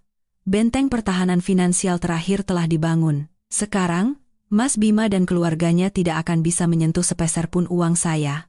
Seperti yang diduga, beberapa hari kemudian, Mas Bima mengangkat topik soal uang. Ia berkata bahwa Rania lemah setelah melahirkan, jadi butuh banyak uang untuk pemulihan dan perawatan bayi. Ia mengusulkan agar kami menarik uang dari rekening gabungan untuk mengurusnya. Saya menjawab dengan santai, uang di rekening gabungan kan sudah habis untuk biaya rumah sakit ayah, Mas. Lupa ya, waktu itu ayah butuh operasi darurat, jadi biayanya besar. Mendengar itu, wajah Mas Bima mengeras. Ia buru-buru mengeluarkan ponsel dan memeriksa rekening. Wajahnya menjadi pucat pasi setelah melihat saldo yang tersisa hanya beberapa puluh ribu rupiah. Ia menggeram pada saya, "Kenapa kamu tarik uang tanpa persetujuanku?" Saya menatap matanya lurus dan berkata dengan dingin, "Lalu kenapa Mas menarik uang dari kartuku tanpa persetujuanku untuk membelikan barang selingkuhanmu? Kenapa Mas mencuri perhiasan dan sertifikat rumahku tanpa bilang apa-apa? Ayahku sedang antara hidup dan mati. Apa salah kalau aku menggunakan uang kita untuk menyelamatkannya?" Ini adalah pertama kalinya saya melawannya secara langsung. Mas Bima benar-benar terkejut dengan serangan balik saya. Ia tidak bisa berkata apa-apa, hanya tergagap, karena semua yang saya katakan adalah benar. Ia marah, memukul meja, lalu pergi, meninggalkan umpatan, "Awas kamu." Saya tahu, hari di mana ia akan secara resmi menyerah tidak akan lama lagi. Tapi saya tidak lagi takut. Saya sudah siap. Saya hanya menunggu ia membuka babak terakhir dari sandiwara ini. Sesuai dugaan saya, setelah gagal mendapatkan sepeser pun dari rekening gabungan, kesabaran Mas Bima habis. Ia tidak ingin lagi membuang-buang waktu dengan saya. Momen yang begitu ditunggu-tunggu olehnya dan keluarganya akhirnya tiba. Sudah sebulan sejak anak itu lahir. Mungkin mereka yakin, dengan cucu penerus di tangan, kemenangan sudah menjadi milik mereka. Malam itu, Mas Bima pulang lebih awal dari biasanya. Ia tidak makan malam, hanya duduk di ruang tamu, merokok berkali-kali. Udara di rumah terasa berat, seperti sebelum badai. Saya selesai mencuci piring, lalu duduk di sofa di seberangnya, menunggu dalam diam. Setelah mematikan rokok terakhirnya di asbak, Mas Bima mengangkat kepala dan menatap saya. Tatapannya sedingin es. "Kita cerai." 4 kata itu diucapkan dengan datar, seolah sedang membicarakan cuaca. Saya tidak terkejut. Saya sudah menunggu kata-kata ini begitu lama. Tadi bilang apa? Aku tidak dengar. Meskipun jantung saya mencelos, saya bertanya dengan santai. Ia berteriak tidak sabar, "Cerai." Tidak dengar? Perasaan kita sudah lama hilang. Aku punya wanita lain, dan kami punya anak laki-laki. Mari kita saling melepaskan. Ia mengeluarkan setumpuk dokumen yang sudah disiapkan dari tasnya dan melemparkannya ke arah saya. Surat cerai dan perjanjian pembagian harta. Aku sudah tanda tangan. Baca, lalu kamu tanda tangan juga? Saya mengambil dokumen itu tanpa gemetar sedikit pun. Saya membacanya, isinya jauh lebih buruk dari yang saya bayangkan.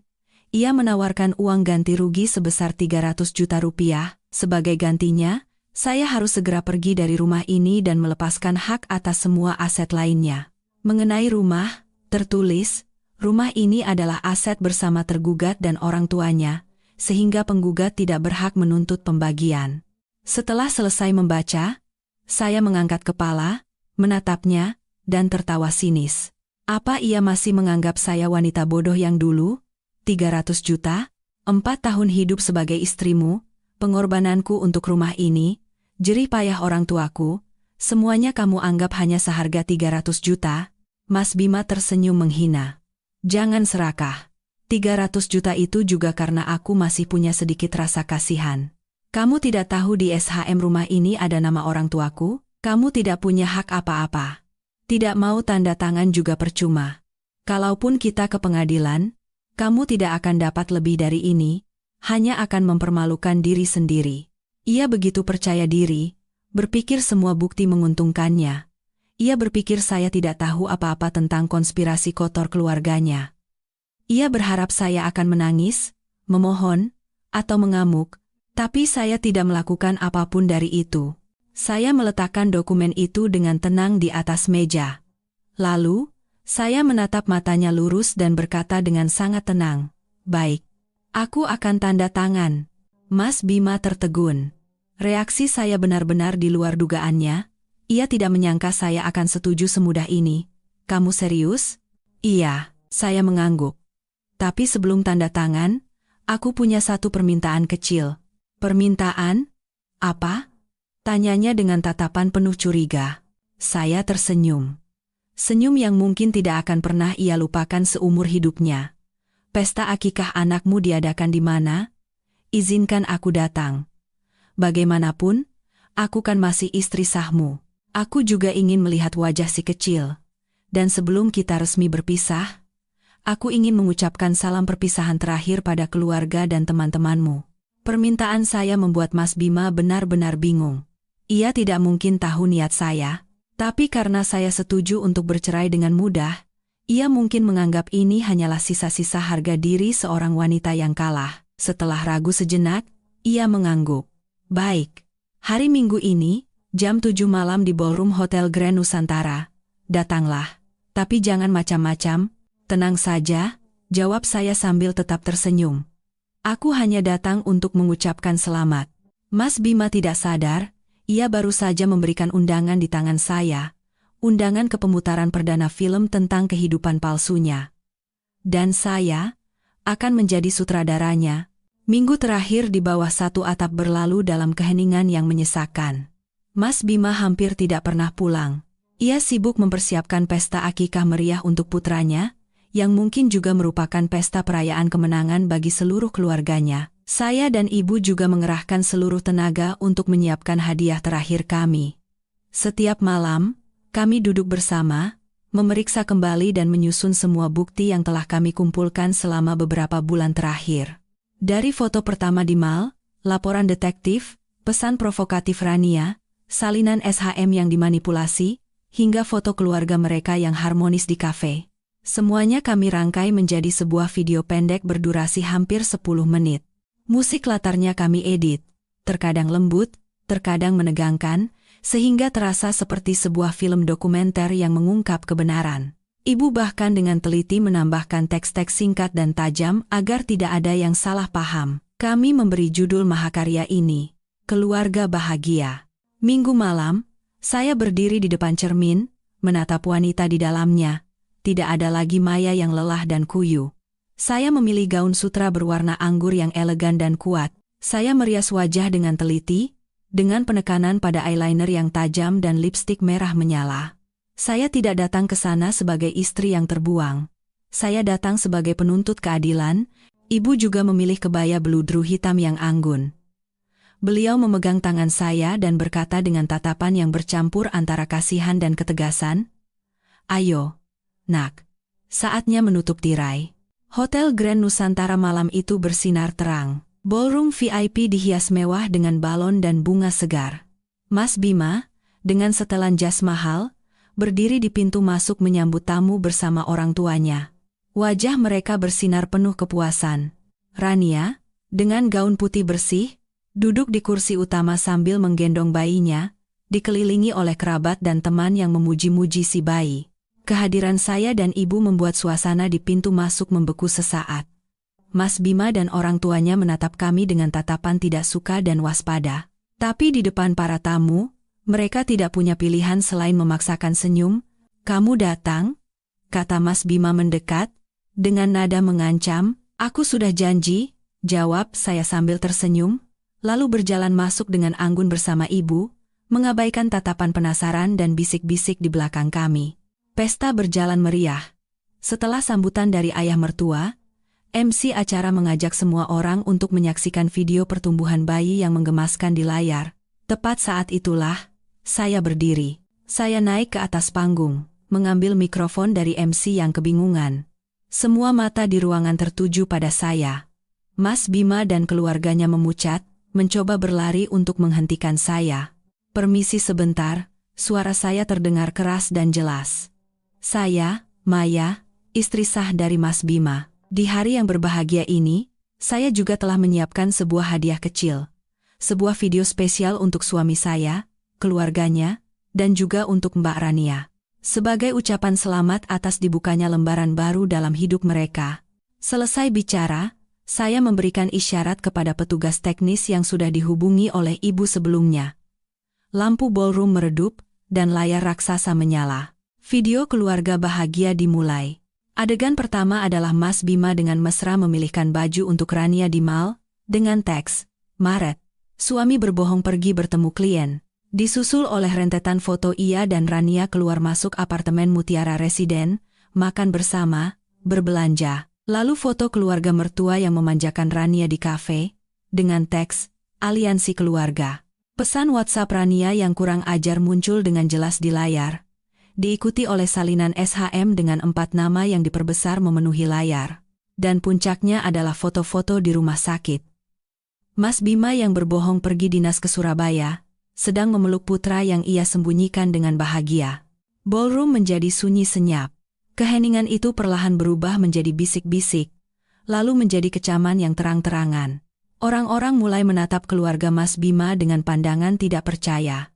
Wajah Mas Bima memucat, lalu memerah padam. Ia berteriak, "Matikan! Matikan video sampah itu sekarang!" Ia berlari ke panggung untuk merebut mikrofon. Tapi sudah terlambat.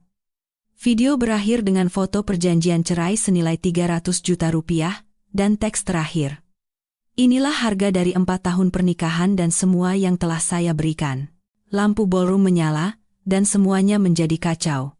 Teriakan orang-orang, jeritan Rania, makian ibu mertua. Para tamu mulai pergi dengan tergesa-gesa sambil melontarkan tatapan hina. Pesta perayaan dalam sekejap berubah menjadi panggung tragedi. Di tengah kekacauan itu, saya dan ibu dengan tenang keluar dari ballroom. Saya tidak menoleh ke belakang. Saya tidak perlu melihat pemandangan menyedihkan mereka. Saya telah melakukan apa yang harus saya lakukan. Sandiwara telah berakhir. Dan ini, barulah awal dari keadilan. Badai yang saya dan ibu ciptakan di Hotel Grand Nusantara ternyata lebih dahsyat dari yang dibayangkan.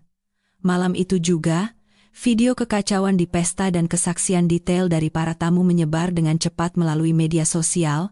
Wajah asli duda keren Bima dan keluarganya yang terpandang terungkap ke seluruh dunia. Tentu saja, mereka tidak tinggal diam. Terpojok, mereka memulai serangan balasan dengan cara yang kotor dan licik. Keesokan paginya, sebelum saya bangun, terdengar suara gedoran pintu yang gila-gilaan disertai makian. Dari lubang intip, saya melihat Mas Bima dan mertua saya dengan wajah penuh amarah. Tahu bahwa ini tidak bisa dihindari, saya menelepon ibu dan pengacara saya lebih dulu, baru kemudian membuka pintu. Begitu melihat saya, ibu mertua langsung maju untuk menampar saya. "Dasar perempuan tidak tahu diuntung. Berani sekali kamu mencoreng nama baik keluarga kami, mau mati kamu." Saya sudah mengantisipasi ini, jadi saya mundur selangkah dan berhasil menghindari tamparannya. Mas Bima dan ayah mertua juga ikut maju, melontarkan berbagai sumpah serapah dan ancaman. Mereka menuduh saya, karena cemburu buta, telah merekayasa semuanya dan membuat sandiwara untuk merusak reputasi mereka. Rentetan makian sepihak mereka baru berhenti setelah ibu dan pengacara saya tiba. Kehadiran orang luar membuat mereka sedikit gentar. Pengacara saya dengan tenang meminta mereka untuk meninggalkan rumah saya, jika tidak, akan dilaporkan ke polisi atas tuduhan penyerobotan dan pengancaman. Menyadari tidak bisa berbuat apa-apa lagi, ketiganya pergi dengan enggan sambil terus mengutuk. Tapi itu barulah permulaan. Setelah konfrontasi langsung gagal, mereka memulai serangan pengecut dari belakang. Beberapa hari kemudian, Tulisan-tulisan yang memfitnah saya mulai muncul di grup komunitas apartemen dan berbagai media sosial. Mereka menyewa orang untuk membuat cerita yang sama sekali berbeda. Dalam cerita itu, saya adalah istri yang tidak peduli pada keluarga, boros, dan suka main mata. Dikatakan bahwa karena saya tidak bisa memberikan anak, saya menjadi iri dan cemburu pada kebahagiaan orang lain. Bahkan, mereka menuduh sayalah yang lebih dulu berselingkuh, dan ketika ketahuan oleh Mas Bima, saya memutarbalikkan fakta untuk menyerangnya. Kebohongan terang-terangan dan komentar jahat menyebar di mana-mana, mencoba mengubah saya dari korban menjadi pelaku. Tidak berhenti di situ, mereka menggunakan cara yang lebih rendah. Pintu rumah saya disiram cat merah, dan tumpukan sampah berbau busuk diletakkan di depannya. Para tetangga mulai memandang saya dengan aneh. Setiap kali saya keluar rumah, saya bisa mendengar bisik-bisik di belakang saya. Saya hampir terisolasi di lingkungan saya sendiri.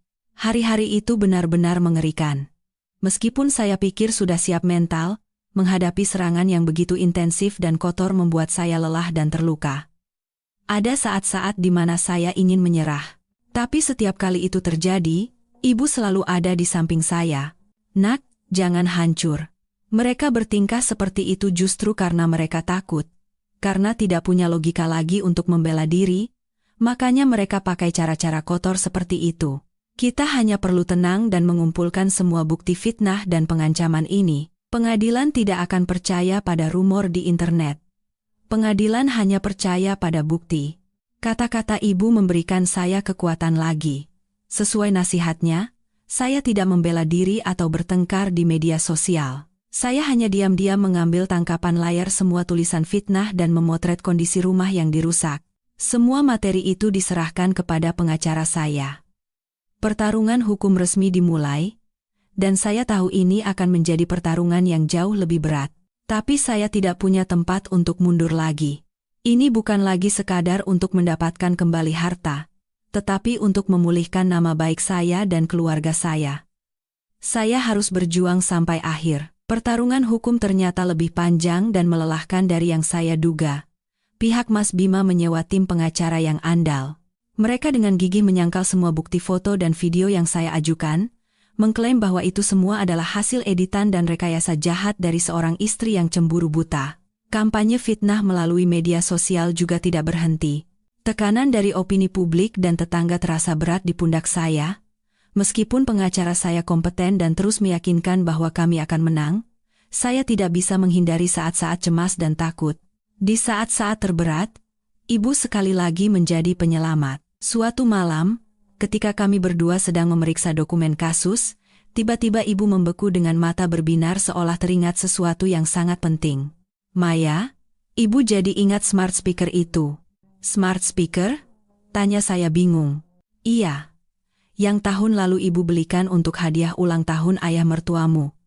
Yang abu-abu itu, untuk mendengarkan musik dengan perintah suara. Orang tua itu kan gagap teknologi, jadi cuma dipakai untuk dengar berita. Tapi setahu ibu, speaker itu punya fitur merekam percakapan sekitar secara otomatis untuk meningkatkan pengalaman pengguna. Siapa tahu, harapan samar muncul, tetapi segera memudar. Tapi bagaimana cara kita mengambilnya kembali, Bu? Mereka tidak akan pernah memberikannya pada kita." Ibu tersenyum misterius. "Serahkan pada ibu." Keesokan harinya, ibu menyiapkan sekeranjang besar berisi buah-buahan dan ginseng mahal. Beliau berkata akan mengunjungi besannya untuk terakhir kalinya, mencoba berbicara sebagai sesama orang tua. Saya khawatir dan ingin ikut, tetapi ibu melarang, mengatakan ia harus pergi sendiri.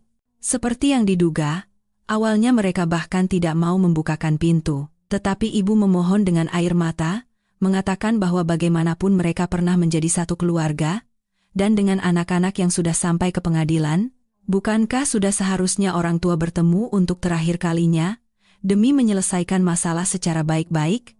Apa tidak malu dilihat tetangga? Mungkin karena sisa-sisa harga diri, mereka akhirnya mengizinkan ibu masuk. Di dalam, ibu sama sekali tidak menyinggung soal perceraian. Beliau hanya mengeluhkan takdir dan jodoh, lalu dengan cerdik mengalihkan pembicaraan ke kesehatan ayah mertua. "Belakangan ini wajah Bapak pucat ya? Pasti karena banyak pikiran." "Oh iya, Ngomong-ngomong, smart speaker yang saya hadiahkan tahun lalu, tidak ada masalah kan?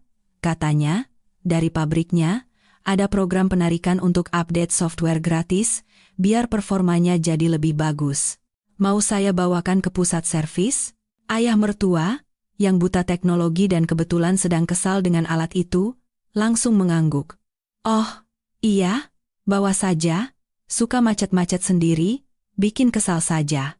Ibu mertua tampak sedikit curiga, tetapi ibu dengan cepat menambahkan, iya, Pak. Nanti saya urus, dan sebagai tanda perpisahan dari saya, akan saya gantikan dengan yang baru dan lebih bagus.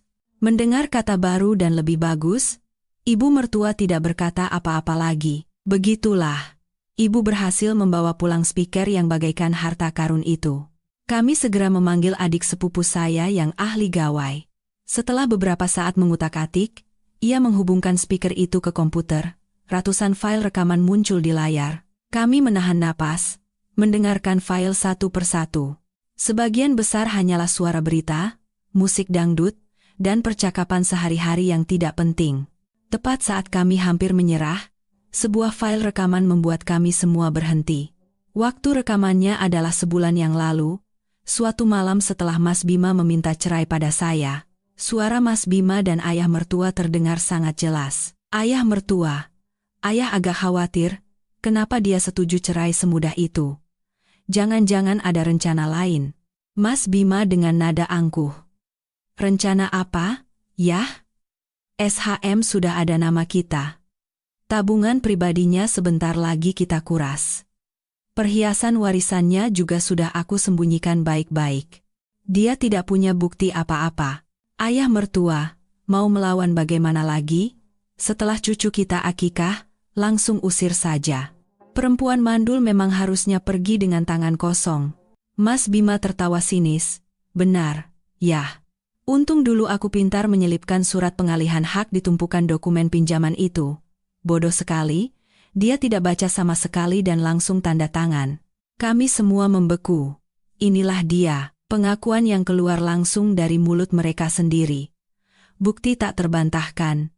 Bukti pamungkas. Ini dengan jelas membuktikan semua penipuan dan konspirasi penggelapan harta mereka. Dengan tangan gemetar, saya menyimpan file rekaman itu ke dalam USB. Air mata kembali mengalir. Tapi kali ini, air mata kelegaan dan harapan. Perang kotor mereka, dengan segala fitnah dan trik licik, akan berakhir di hadapan bukti yang begitu jelas ini. Keadilan akhirnya ada di tangan saya. Hari sidang terakhir. Suasana di ruang sidang sangat tegang. Pengacara pihak Mas Bima masih dengan percaya diri membantah semua bukti yang saya ajukan dengan logika yang tajam, mengklaim semuanya hanyalah delusi dari seorang istri yang cemburu. Mas Bima dan keluarganya duduk di seberang dengan ekspresi angkuh seolah yakin akan menang. Saat persidangan seolah akan berakhir tidak menguntungkan bagi saya, pengacara saya tersenyum dan meminta izin kepada hakim untuk mengajukan bukti terakhir. Yang mulia, ini adalah bukti terakhir. Sebuah file rekaman yang akan menjelaskan esensi dari kasus ini dengan sangat jelas. USB dihubungkan ke sistem audio ruang sidang. Ruangan menjadi sunyi senyap. Lalu, percakapan antara Mas